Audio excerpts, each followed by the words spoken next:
धन्यवाद. सगळ्यांचं खूप खूप स्वागत.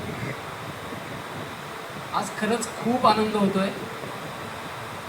जवळजवळ 450 भागांचा टप्पा आपण गाठला आहे.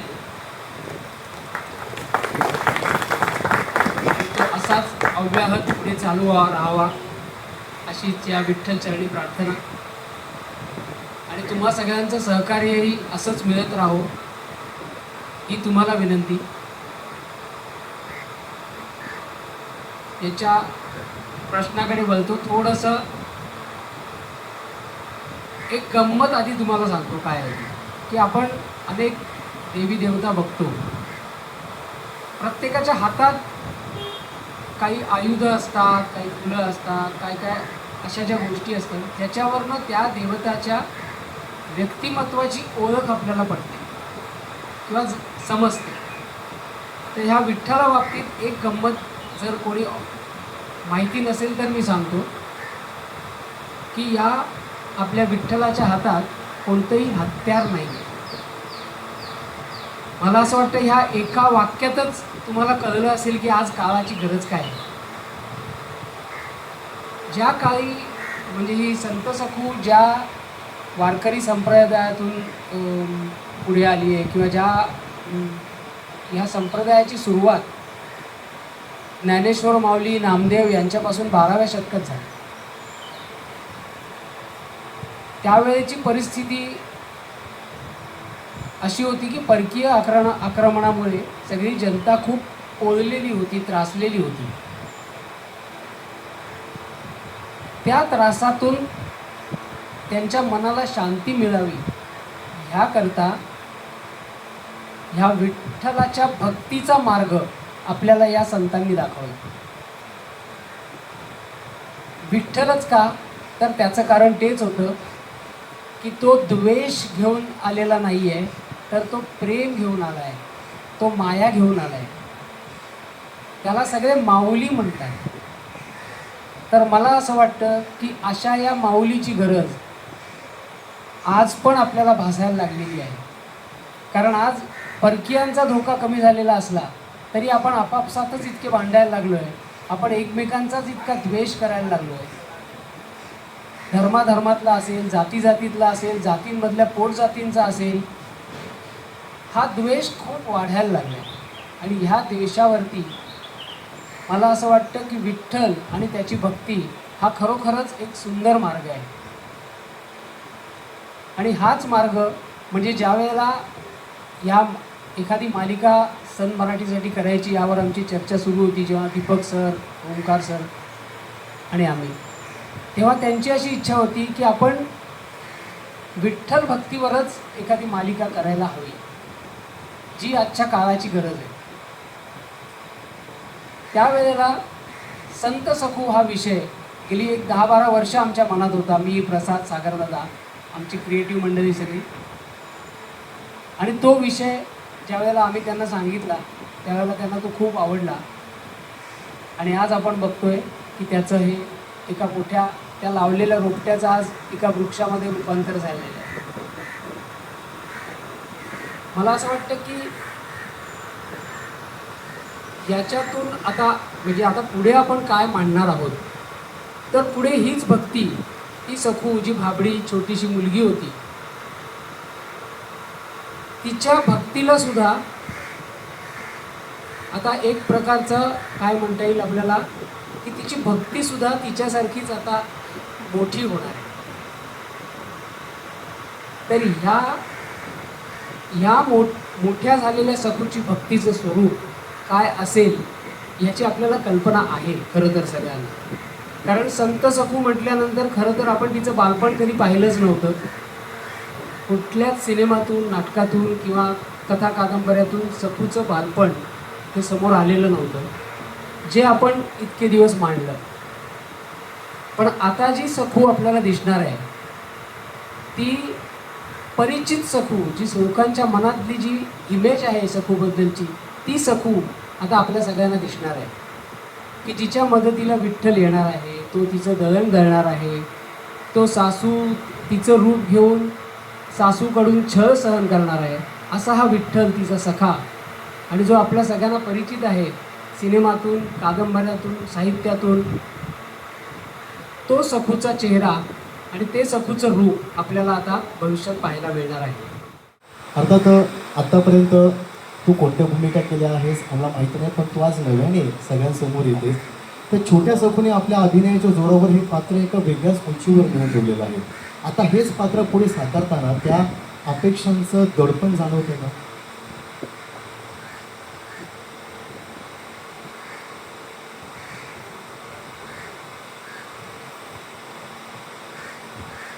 दडपण नक्कीच आहे, पण मी ते पॉझिटिव्हली घ्यायचा खूप प्रयत्न करणार आहे, करते आहे. आणि स्वरालीने खूपच सुंदर सखूबाईंची भूमिका आपल्या सगळ्यांच्या समोर मांडली आहे. 1.5 वर्ष गेलं. तिने जे काम केलं आहे ते पुढे न्यायची जबाबदारी माझ्यावर आहे आणि ते पुढे न्यायचा मी पुरेपूर प्रयत्न करते. आणि सखूबाईंची भूमिका लोकांना खूप कमी माहिती आहे, त्यामुळे संगीत सर आणि सन मराठी ही भूमिका लोकांपर्यंत पोहोचवत आहेत. ती लोकांना कशी दिसणार आहे ह्याची जबाबदारी माझ्यावर आहे, त्यामुळे ती समजून घेऊन ती तुमच्यापर्यंत पुरेपूर पोहोचवण्याचा माझा पूर्ण प्रयत्न आहे. आणि आशा करते की तिला जेवढं प्रेम मिळालं, तिला जेवढा प्रतिसाद मिळाला प्रेक्षकांचा, तेवढाही मला मिळेल आणि मी तुम्हाला नक्कीच डिसअपॉइंट नाही करणार. आणि या भूमिकेसाठी अजून तू काही तयारी केलीस का? तयारी म्हणजे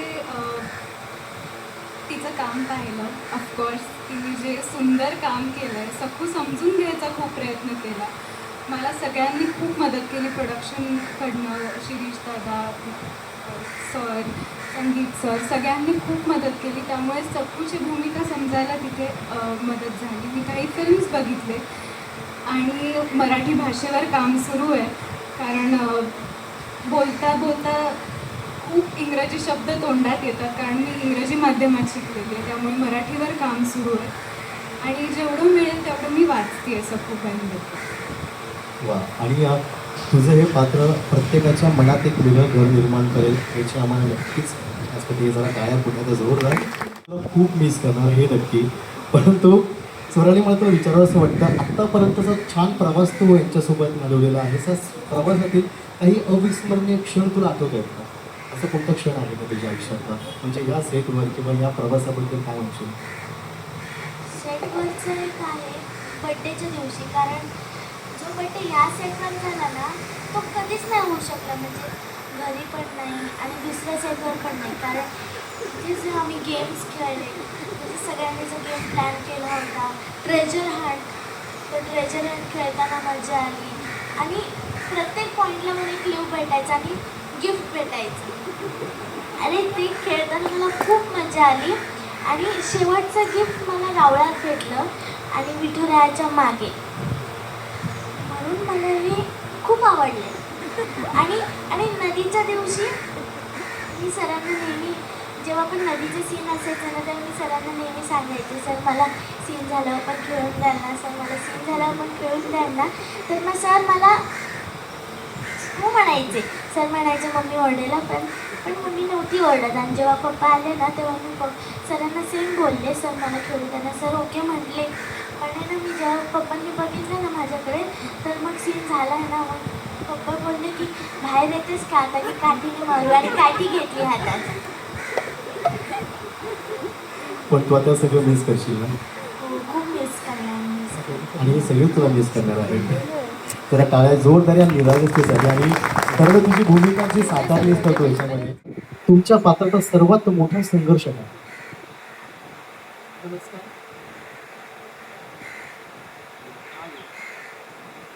नमस्कार. संघर्ष म्हणाल तर आमच्या या नव्या आवर्तनात मला असं वाटतं मनोरमा तीच आहे. आता ती जरा अजून खडूस होईल, अजून कठोर होईल.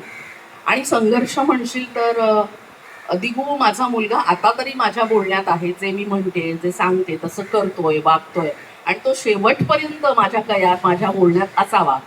आणि त्याच्यासाठी होणारी माझी धडपड, तर मला वाटतं तो मोठा संघर्ष आहे. कारण आमची सखू आता मोठी झाली आहे, ती एक वेगळी भीती आहे माझ्या मनात. तर तो माझा मुलगा माझ्या सुनेपासून कसा लांब राहील त्याच्यासाठी होणारे माझे प्रयत्न, तोच एक माझ्यासाठी मोठा संघर्ष असेल. म्हणजे आता जो ट्रेंड किंवा काय चालू आहे यापेक्षा मला वाटतं कॅरेक्टर आणि स्टोरी खूप महत्त्वाची असते. त्यामुळे ट्रेंडकडे तर मी अगदीच दुर्लक्ष करते सध्या. आणि या स्टोरीचं म्हणाल तर मायथोलॉजिकल किंवा पौराणिक ज्या स्टोरीज असतात त्या आपल्या कल्चर, आपल्या ट्रेडिशनमध्ये खूप डीप रूटेड आहेत आणि म्हणून त्या आजही वर्क होतात. कारण लोकांच्या मनात एक वेगळं घर असतं अशा स्टोरीजसाठी, अशा पात्रांसाठी. म्हणून त्या खूप लोक लगेच कनेक्ट करू शकतात. आणि संत सखूंची भूमिका आहे, त्यांच्याकडून एक माणूस म्हणून पण शिकायला खूप काही आहे. म्हणजे त्या किती खरं बोलायच्या, प्रत्येकाशी सारखं वागायच्या, कोणी कितीही छळ केला तरी त्या माणसाशी गोड वागणार, त्यांची विठ्ठलावरची श्रद्धा, हे सगळं बघता एक माणूस म्हणून सखूबाईंकडनं शिकण्यासारखं खूप आहे. आणि एक वेगळा आध्यात्मिक प्रवास सुरू होईल माझा असं मला वाटलं, म्हणून हे पात्र घेतलं. आणि टीम खूप कमाल आहे, सन मराठी आहे. नक्कीच जिथे सन मराठी टीम चांगली असेल तिथे मालिका येईल आणि सुपरहिटच होते. तुला खूप त्रास दिलाय आणि आता तर काय माणिक मोठी झाली आहे म्हटल्यावर तर बघायलाच नको. ती अजून चतुर झाली आहे आणि स्वतःच्या सौंदर्याने, हुशारीने ती दिगूला स्वतःच्या जाळ्यात ओढायचा तर नक्कीच पुरेपूर प्रयत्न करेल. आणि याचबरोबर सखूला आणखी कसा त्रास देता येईल, आणखी काय नवे नवे खेळ खेळेल ती की जेणेकरून सखूला त्रास होईल, ह्यासाठी ती पूर्ण प्रयत्न करेल. सो बघूयात आता कसं काय पुढे घडतंय ते. आणि मी खूप एक्सायटेड आहे हे पात्र साकारण्यासाठी. दिगंबर म्हणजे दिगू आत्तापर्यंत प्रेक्षकांनी खूप साधा, प्रेमळ, काहीसा भावनिक, समजूतदार असा बघितलाय. आणि म्हणजे नात्यांबद्दल प्रेम असणारा, आपुलकी असणारा असा दिगंबर बघितलाय. त्यावर प्रेम केलंय, त्याच्यावरती प्रेम केलंय. पण आता त्याच्या आयुष्यात असे बरेच बदल घडलेत, अशा घटना घडल्यात की ज्यामुळे तो आता पूर्णपणे तुटलेला आहे. तर आता बघूया ते नवीन रूप प्रेक्षकांना कसं वाटते. मी तर पुरेपूर प्रयत्न करेन. जितकं प्रेम त्यांनी आधीच्या दिगूला दिलं तेवढंच प्रेम दिगूच्या या स्वभावाला किंवा या कामाला देतील अशी अपेक्षा आहे. वाढणारच आहे. त्याची सुरुवात मागेच झाली जेव्हा हिला हाकललं, म्हणजे छोट्या सखूला हाकललं, तेव्हा गावातला प्रत्येकजण तिच्या विरोधात होता. त्यामुळे तिच्यासाठी प्रत्येकजणच खलनायक आहे. त्यामुळे ती ताकद आता अशी एक नागोजीपुरती होती किंवा मनोरमापुरती होती, ती तशी न राहता गावात पसरली आहे. नागोजीने असंही सांगितलं की शेजारपाजारच्या गावात सुद्धा तिला थारा मिळायला नको, त्यामुळे तिकडेही पसरली आहे. पंचक्रोशीत ती ताकद पसरली. त्यामुळे सगळीकडे तिच्या दृष्टीने एक नायिकांबाकी खलनायक असा मला आत्ता जे पिक्चर दिसते ते तसं. आणि पर्सनली नागोजी खूप मॉडर्न झाला आहे. मॉडर्न म्हणजे काठीपिठी हातात सोनं, असं सगळं ते रूप बदललं आहे, श्रीमंत झालं आहे, अपग्रेड झालं आहे. आणि साधारण याच्या अगोदर आलं नागोजीसारखं, याच्या अगोदर त्याला सिद्धी प्राप्त झाली आहे. त्यामुळे त्याच्यात ताकद भरपूर वेगवेगळ्या पद्धतीची आलेली आहे. त्यामुळे त्याची खलनायकी जी स्वतःची आहे ती खूप प्रमाणात वाढलेली आहे. मनोरमा त्याच्या दृष्टीने एक प्याद आहे, पण तो तिलाही ती ताकद थोडी ट्रान्सफर करेल जेणेकरून ती जेव्हा ही घरात येईल, मला माहीत नाही कधीतरी येईलच, तेव्हा ती पण त्रास देईल. सो एनर्जी अशी ट्रान्सफॉर्म होणार आहे, इकडून तिकडे वाढत राहणार 200%. आणि त्याचं कारण हेच आहे जे मगाशी कोणीतरी बोलता बोललं की हिची विठ्ठलाची भक्ती जशी वाढत जाते तशी तिची ताकद वाढत जाते. सो त्याला काउंटर करायला खलनायकी ती वाढवायलाच लागणार आहे, ती वाढवणार आहे भरपूर. सखूला आम्ही कशी मात करू, ते म्हणजे विठ्ठल विठ्ठल करत असते, त्याच्या विरोधात जाऊन आम्ही कसं तिला प्रत्येक म्हणजे काय म्हणतात तिला नामोहरम करू किंवा ती कुठल्याच तिच्या प्लॅनने तिच्या कामामध्ये ती सक्सेस होणार नाही असं आम्ही नक्की बघू. मला असं वाटतं आमची एक झाली आहे नागोजी बाबा, माणिक आणि मनोरमा. असं वाटतं की माणिकची कारस्थानं आता आणखी वाढतील. ती कुठल्या थराला जाईल याची काही शाश्वती देता येत नाही. आणि सासूबाईंची साथ आहे म्हटल्यावर तर काय अजूनच ते टीमवर जास्त दिसून येईल. सो नक्कीच. आणि आम्हाला एक त्रिकूट पाहायला आवडेल. पर्यंत पोहोचणे गरजेचं असतं. तर ही संकल्पना मुळात तुमच्या डोक्यात आली कशी आणि त्याचं रूपांतर या मालिकेत झालं कसं? अरे खूप चॅलेंजिंग असं या सगळ्या गोष्टी करणं, पण त्यात तुम्ही एवढं सहजतेने निभावून गेला, त्याबद्दल खरंच आपलं कौतुक वाटतं सर. एकदा टाळ्या खरंच सरांसाठी जोरदार.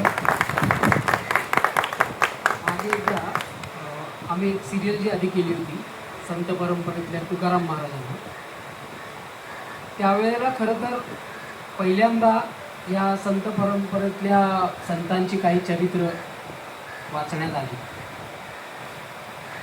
आणि ती वाचत असताना म्हणजे खरोखर म्हणजे मला संधी मिळाली तर मी त्या प्रत्येक संतांवरती एक मालिका करीन. तर ते करत असताना जसं मी म्हणालो की संत सखूंचं चरित्र सुद्धा वाचण्यात आलं होतं. खरं तर संत सखूंचं खूप त्रोटक स्वरूपातच माहिती मिळते आपल्याला, पण ते वाचल्यानंतर खरोखर असं मनात आलं की ही एका सामान्य स्त्रीची गोष्ट आहे. एक सामान्य स्त्री केवळ भक्तीच्या जोरावर किंवा आपल्या विठ्ठल ज्याला ती सखा म्हणते त्या सख्याच्या काय म्हणता येईल दृढ विश्वासावर ती कशी सगळ्या संकटांचा सामना करत जाते आणि शेवटी ती त्या संतपदाला पोचते, अशी ती गोष्ट. त्यामुळे ही म्हणजे आपण मालिका बनवताना आपण काय बघतो तर एक मुख्य गोष्ट काय बघितली जाते की त्याच्यात एखादी इतर स्त्रियांना इन्स्पायर करणारी एखादी स्त्री असावी प्रमुख भूमिकेत. ही मालिकेची मला वाटतं सध्या तरी एक मुख्य अट म्हणण्यापेक्षा ती गरज आपण म्हणूया, ती गरज असते.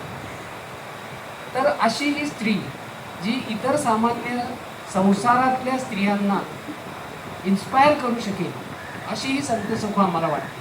म्हणजे याच्यात माझ्या एकट्याचं क्रेडिट अजिबात नाही आहे. मी जसं म्हणालो की आमची जी टीम आहे सागरदादा, रुची, प्रसाद, मी आमची ही सगळी क्रिएटिव्ह टीम आहे.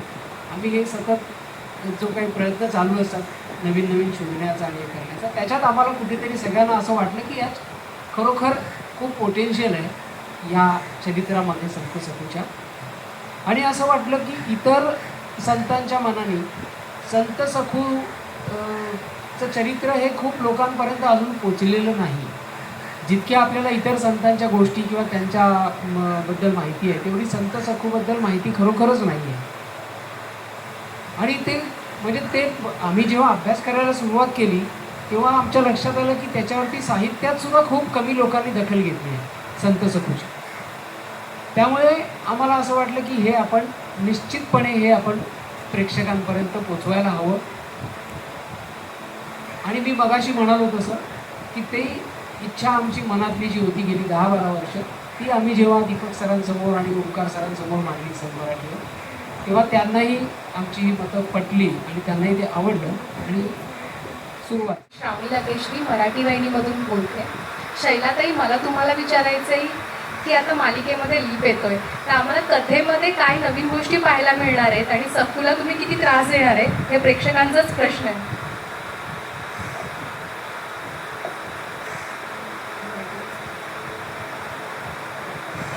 हॅलो. मी म्हटलं तसं की नव्या आवर्तनात हाच बदल आहे की सखूला आम्ही जास्तीत जास्त त्रास देण्याचा प्रयत्न करणार आहोत. त्या वेगवेगळ्या त्याच्या पद्धती असतील, कारण विठ्ठल भक्त आहे. माझ्या घरात विठ्ठलाचं नाव घेणंही घ्यायचं नाही आहे असा हा नियम आहे माझ्या घरातला. सो ती विठ्ठल भक्त असल्याकारणे ती विठ्ठल विठ्ठल करत राहणार आणि मी नागोजी आणि आता माणिकीच्या साथीने तिला त्रास देत राहणार. आता ते कशा प्रकारचा कुठल्या पद्धतीचा आम्ही त्रास देऊ ते लेखकांवर आहे, लेखक सांगतील तसं आम्ही तिला त्रास देणार. पण एवढं नक्की की आत्ताची गोष्ट जी आहे ती अजून स्ट्रॉंग होईल किंवा प्रत्येक कॅरेक्टर हे अजून स्ट्रॉंग होईल. आता आम्ही विलन म्हणालं तर खूप खडूस होऊ, कठोर होऊ, म्हणजे जे बघितलं आहे त्याच्या 10 पट आम्ही खडूस होणार आहोत आणि तिला त्रास देणार आहोत. बापरे, थँक्यू सो मच आणि ऑल द बेस्ट संपूर्ण टीमला. धन्यवाद. होत आहे. तर मालिकेचा आध्यात्मिक गाभा तसाच राहणार आहे की त्यातही काही वेगळं पाहायला मिळणार आहे. तुमच्या म्हणजे तुम्ही जो शब्द वापरला आहे आध्यात्मिक गाभा, तर मला असं वाटतं गाभा हा कधीच बदलत नाही. गाभा हा गाभाच राहतो. म्हणजे आपल्याला विठ्ठलाचं नाव जर आपण घेणं की विठ्ठलावरती भक्ती, विठ्ठलाची भक्ती हा जर गाभा असेल तर त्याची रूपं फक्त बदलत जातात. म्हणजे आज सखू आपण म्हणतो की सखू तिच्यापुरतं ती विठ्ठलाचं नाव घेते आहे. आता ती मोठी झाली आहे. मी मगाशी म्हणालो की तिची भक्ती पण मोठी होणार आहे. मोठी होणार आहे याचा अर्थ ती व्यापक होणार आहे. याचा अर्थ ती आता जनमानसामध्ये जाऊन आता त्या भक्तीचा आणि विठ्ठलाचा प्रसार करणार आहे. म्हणजे उदाहरणार्थ आत्ता त्यांच्या गावात परिस्थिती अशी आहे, मगाशी ज्ञानेश म्हणाला तसं, की पूर्ण पंचक्रोशीमध्ये आता नागोजीचं वर्चस्व आहे. त्यांनी सगळ्यांना सांगितलं की विठ्ठलाचं नाव घ्यायचं नाही. जी बंदी फक्त तिच्या घरामध्ये होती विठ्ठलाचं नाव घ्यायला, ती आता संपूर्ण गावामध्ये आणि आसपासच्या गावांमध्येही बंदी आहे की विठ्ठलाचं नाव घ्यायचं नाही. तर ह्या मालिकेची आता या मोठ्या सखूनी लीप घेतल्यानंतरची सुरुवातच अशी होणार आहे की एका गावामध्ये ती जेव्हा जाते तेव्हा त्या मंदिरातून विठ्ठलाचं अस्तित्वच मिटवण्यात आलेलं आहे. जो तुम्ही प्रोमो आत्ता पाहिलात की गाभाऱ्यात विठ्ठलच नाही आहे आणि त्या विठ्ठलाला ती स्वतःच्या हिमतीवर भर पावसात विजांचा सगळा कडकडाट सुरू असताना ती त्या खांबावरती आघात करते आणि त्याच्यातून विठ्ठल मूर्ती बाहेर काढते. तर मी म्हणालो तसं की ती भक्ती आता तिच्यापुरती न राहता ती पूर्ण त्या गावामध्ये पुन्हा एकदा त्या विठ्ठलाचं अस्तित्व कसं प्रस्थापित होईल यासाठी ती प्रयत्न करते. सेम आपल्या साधं उदाहरण घ्या की आता मी एखाद्या गावात राहतो आणि मी कुठल्या तरी शिक्षणासाठी बाहेर जातो आणि मी जेव्हा 8-10 वर्षांनी परत येतो तेव्हा आपल्याला दिसतं ना की पूर्ण गाव तर बदललेलं नसतं, पण काही छोटे मोठे बदल झालेले आपल्याला दिसतात. जेव्हा आपण त्या गावातच राहत असतो तेव्हा ते आपल्याला एवढे जाणवत नाही, पण बाहेरून आलेली व्यक्ती जेव्हा ते बघते तेव्हा त्याला ते दिसतात. तसेच आता तुमच्या मागे इथे एक जे मंदिरासारखं जे स्ट्रक्चर दिसतंय, हा सेटवरचा ह्या गावातला एक मोठा बदल आहे की इथे पूर्वी असं जिंगरोबाचं मंदिर नव्हतं. ते आता नागोजीचं राज्य आल्यामुळे किंवा नागोजीची सत्ता आल्यामुळे ते तिथे निर्माण झाले. तर असेच काही छोटे मोठे बदल नागोजी त्यांनी जसे त्याचे कॉस्ट्यूम अपग्रेड झाले तसंच त्याचा मठसुद्धा थोडासा अपग्रेड झालेला तुम्हाला दिसेल. याचं कारण तो खऱ्या अर्थाने कोणी साधक वगैरे नाही आहे, तर तो एक लोभी असा एक मांत्रिक आहे जो लोकांना फसवून त्यांच्याकडनं धन गोळा करतो. तर त्या धनाने म्हणजे असे आज आपण अनेक बातम्या वाचतो. सध्या गाजणारं एक प्रकरण पण आहे. तर त्यातलाच माझ्या मते त्या काळातला हा एक खरात असं आपण म्हणूया. त्यामुळे त्याच्याकडची माया पण वाढली आहे, त्याप्रमाणे त्याचा मठ अपग्रेड झाला आहे. घरातही काही छोटे मोठे बदल तुम्हाला दिसतील त्याप्रमाणे झालेले. एवढंच. कोणाच्यात काय बदल झालेत मला वाटतं बऱ्याच जणांनी सगळं सांगितलेलं आहे, तरीसुद्धा ते सांगतीलच एकदा. आणि प्लीज जरा माझा प्रश्न काय होता मला परत एकदा सांगा. मगाशी मी म्हणालो ना तसंच की काळाची गरज ही आहे की द्वेष रिप्लेस होऊन त्या जागी प्रेम यावं. आणि हे जर करायचं असेल तर त्याच्यासाठी विठ्ठल भक्तीसारखा दुसरा चांगला मार्ग नाही असं मला वाटतं. आता आजच्या काळातल्या मुलांना रिलेट करण्यासाठी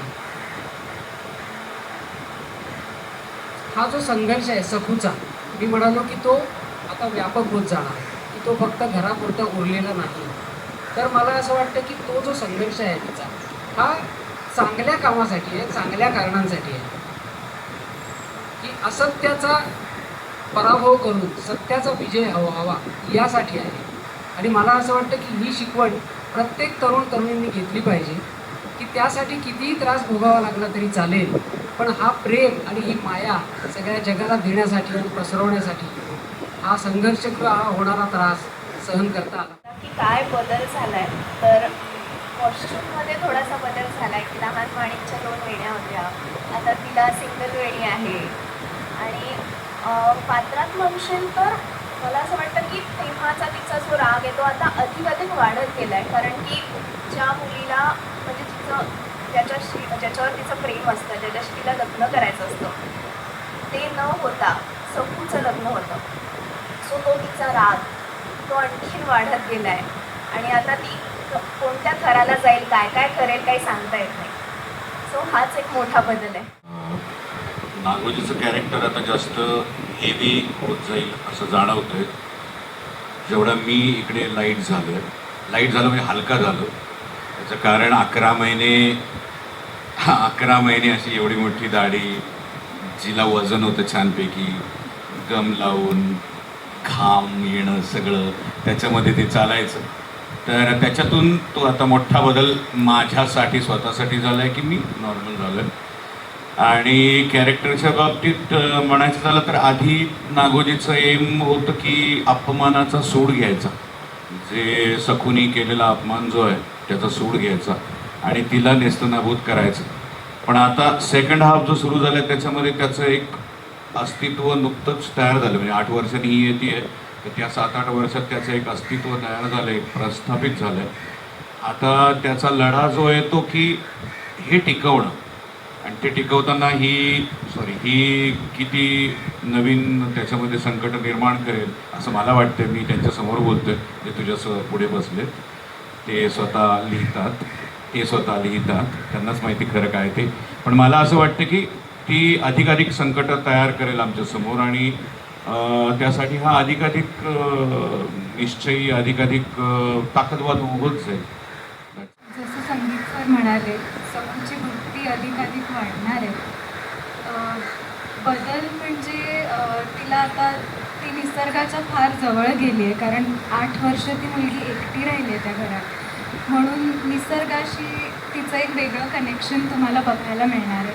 त्या व्यतिरिक्त 8 वर्ष एकटी काढली आहेत, त्यामुळे सासरची ओढ लागली आहे तिला. आणि या काळात रंगा आणि लखुमाईने तिला बळ दिलं आहे, त्यामुळे तिची भक्ती प्रसारित करण्याचं तिचं जे बळ आहे ते वाढलं आहे. आणि तिची भक्ती तिच्यापुरती न राहता ती आता सगळ्यांना ती भक्ती पोहोचवणार आहे. ती सगळ्यांच्या मनात विठुरायाची एक वेगळी जागा निर्माण करणार आहे आणि हे बघणं फार मजेदार असणार आहे, त्यामुळे बघत राहा. माझ्यात बदल म्हणजे एकदा दिसतंय तुम्हाला, माझे केस पांढरे झाले 8 वर्षानंतर. आणि महत्त्वाची गोष्ट म्हणजे आता मनोरमा खूप कॉन्फिडंट आहे, खूप स्ट्रॉंग झाली आहे. कारण तिला आता असं वाटतं आहे की मुलगा आपल्या बाजूने आहे. आपण जसं म्हणतोय, जसं बोलतोय तसं तो ऐकतोय, करतोय, वागतोय. त्यामुळे तिला ते टिकून ठेवायचं आहे, तेच की मुलगा आपल्या हातातनं जाता कामा नये. आणि त्यासाठी तिचे प्रयत्न दिसणार आहेत. पुढची गोष्ट आम्हाला खरंच माहिती नाही आहे, पण सखू जेव्हा येईल तेव्हाही तिच्या मार्गात कसे अडथळे निर्माण करायचे हे एक माझं मोठं ध्येय असेल. आणि तिला दिगूपासनं कसं लांब ठेवायचं याच्यासाठी माझे प्रयत्न असतील. हा मला वाटतं जास्त, म्हणजे कॅरेक्टर काही बदलत नाही आपलं फार. 8 वर्ष झाले म्हणून तो तिचा स्वभाव बदलणार नाही. आणि मला असं वाटतं मनोरमाबाई अशी आहे की ती विलन नाही आहे. ती मुलावर खूप प्रेम आहे. तिच्या आयुष्यात तिला मुलाव्यतिरिक्त महत्त्वाचं कुणीच नाही आहे. म्हणजे एखाद्या आईला नॉर्मली वाटतंच, मग तिथे ती म्हणतात ना वाईट होते, चांगली होते, असं ते कॅरेक्टर आहे.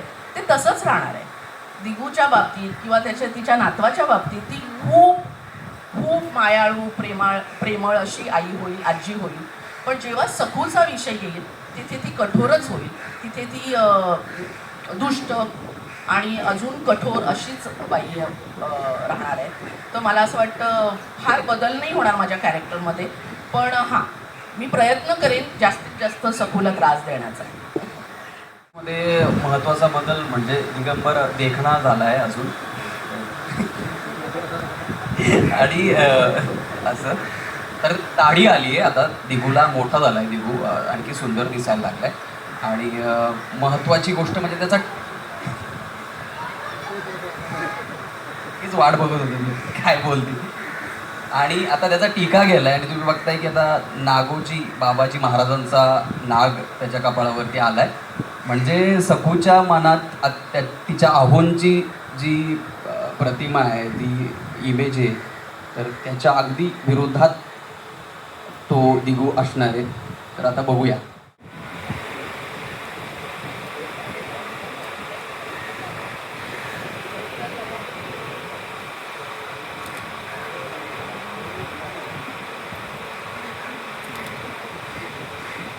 सागर कुलकर्णी आपणासही विनंती आहे आपण सन्मानपूर्वक आमंत्रित आहोत. यानंतर पटकथा, ज्या पटकथेच्या आधारावर आपण ही सुंदर मालिकेचा आनंद घेत आहात ते प्रसाद ठोसर, आपणासही विनंती आहे आपण सन्मानपूर्वक मंचावर आमंत्रित आहात.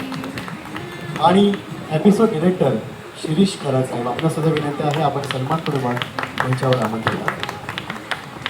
आपल्यासाठी जागा पुष्कळ आहे बरं का. चला एक छान आठवण घेणार आहोत.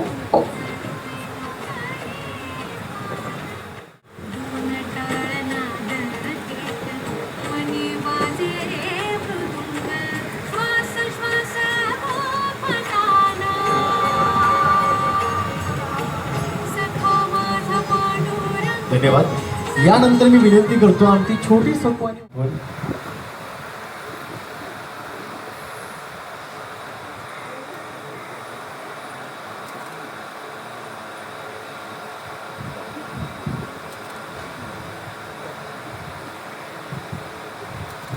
धन्यवाद. एक आठवण आपल्या आयुष्यामध्ये असते, आपण त्यांच्यापर्यंत ही छोटीशी भेट सुपूर्द केली आहोत.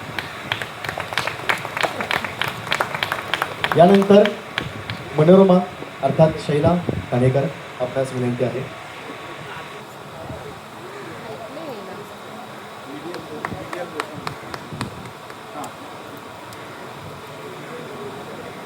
धन्यवाद. यानंतर त्या सोबतच्या माध्यमातून दरवत राहू.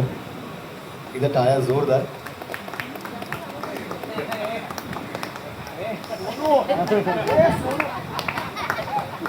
आतापासूनच पायाशी.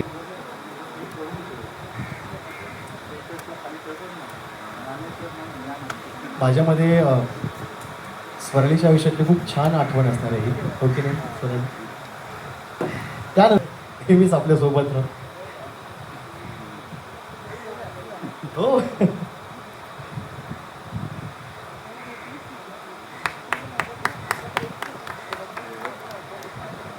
रामकृष्ण.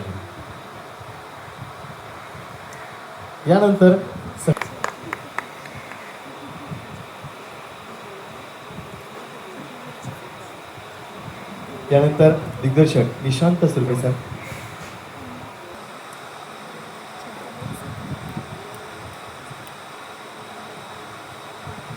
यानंतर सागर कुलकर्णी सर, असे विनंती आहे.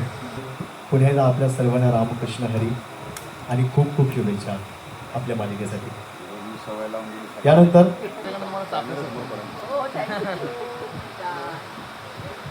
धन्यवाद.